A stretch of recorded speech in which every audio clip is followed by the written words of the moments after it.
Kesimpulan dan penjelasan mengenai pemikiran-pemikiran Ki Hajar Dewantara yang saya pelajari dalam modul 1.1. Yang pertama adalah pengajaran merupakan bagian dari pendidikan. Menurut Ki Hajar Dewantara, pengajaran adalah bagian dari pendidikan. Pengajaran merupakan proses pendidikan dalam memberi ilmu yang berfaedah untuk kecakapan hidup anak secara lahir dan batin. Sedangkan pendidikan memberi tuntunan terhadap segala kodrat-kodrat yang dimiliki anak agar ia mampu mencapai keselamatan dan kebahagiaan yang setinggi-tingginya, baik sebagai seorang manusia atau individu maupun sebagai anggota masyarakat. Selanjutnya, konsep pemikiran yang kedua adalah pendidikan bertujuan untuk menuntun kodrat anak.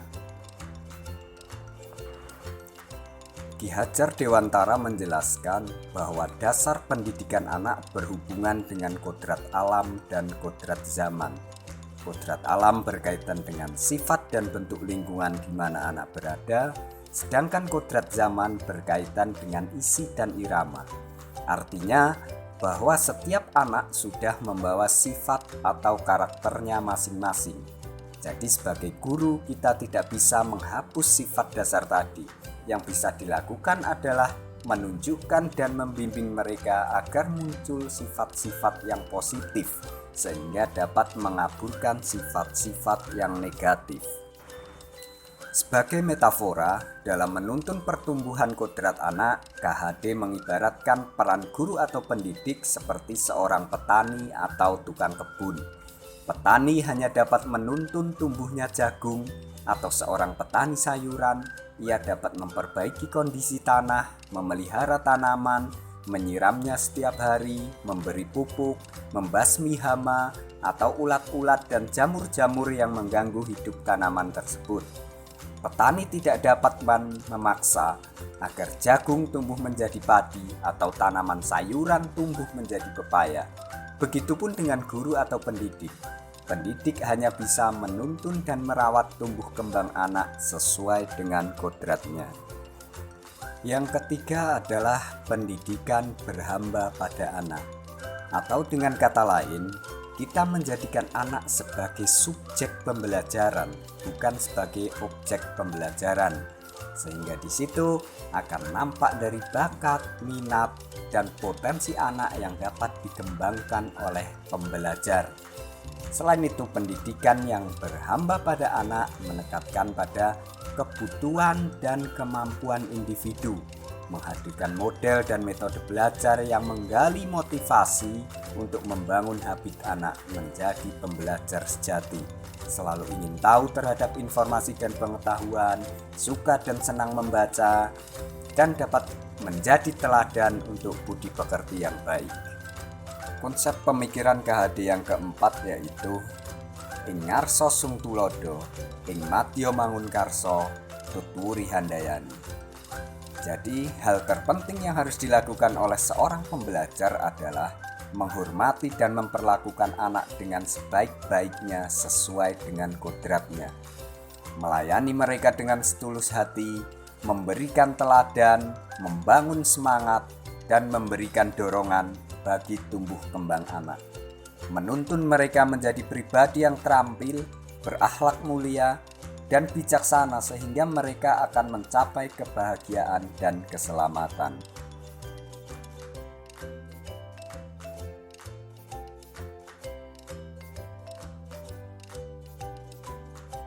Sebelum saya mempelajari modul 1.1 tentang konsep pendidikan menurut Ki Hajar Dewantara, saya berpikir bahwa murid adalah tabula rasa yang harus ditransfer ilmu pengetahuan dan keterampilan.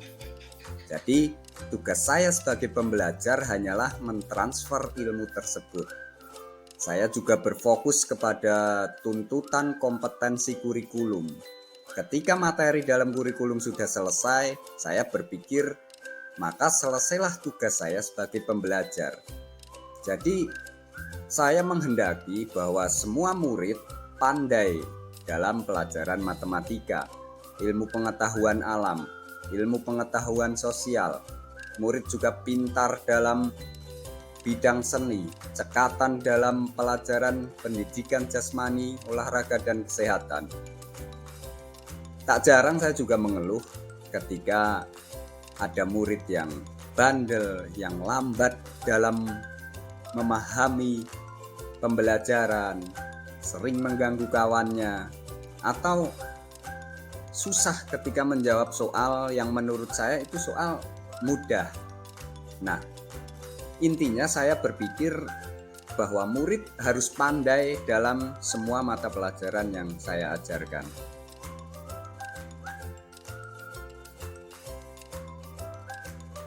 Setelah mempelajari modul 1.1 ini, paradigma saya mulai berubah. Pikiran saya memberikan pengertian bahwa pada dasarnya murid bukanlah objek di kelas, melainkan sebagai subjek pembelajaran. Jadi seharusnya mereka berperan aktif sebagai leader. Merekalah yang menentukan arah pembelajaran. Nah, tugas kita sebagai pembelajar adalah mengarahkan manakala arah tersebut tidak sesuai dengan yang telah direncanakan atau melenceng atau membahayakan bagi mereka. Hal ini dituangkan dalam konsep sistem Among. Selain itu, kita sebagai pendidik hendaknya selalu memberikan teladan, semangat, dan dorongan, menjadi fasilitator sehingga murid dapat mengembangkan bakat, minat, potensi, serta sesuai dengan pengembangan merdeka belajar.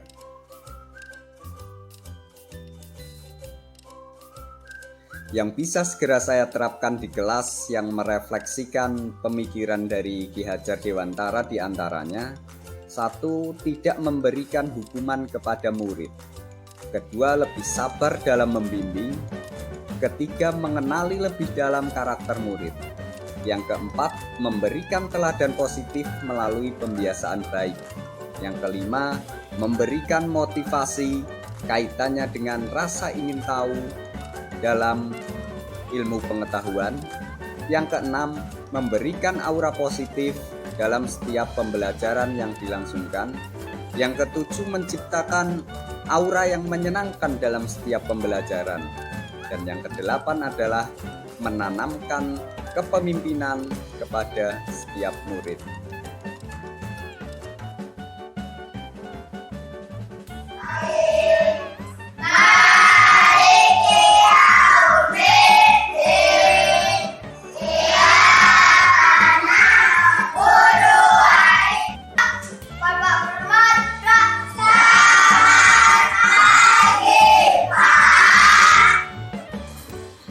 Selamat pagi semuanya. Bagaimana kabar hari ini? Ya, tepuk tangan dulu.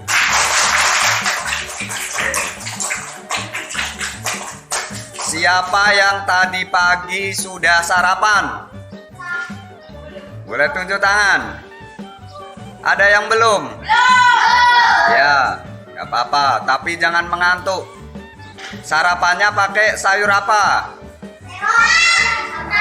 Apa? Ya, ada yang terong, ada yang kangkung.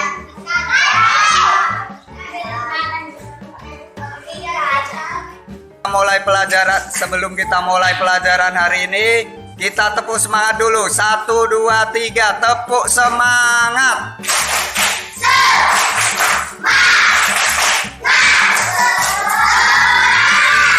Masih kurang kompak, sekali lagi, tepuk semangat.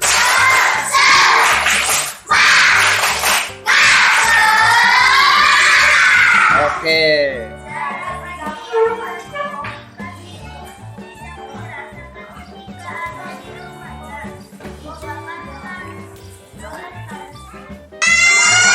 Jika di sekitar rumah kalian ada lahan yang kosong, apa yang akan kalian tanam? Apa? Ada yang bunga, ada yang buah, terus pohon. Ada yang ingin menanam tanaman obat. Coba contoh dari tanaman obat apa saja? Ya. Apalagi?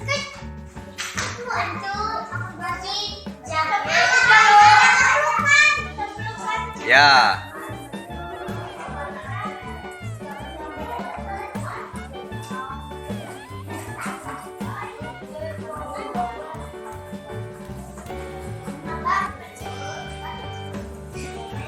Perasaan saya senang dan semangat pelajaran hari ini.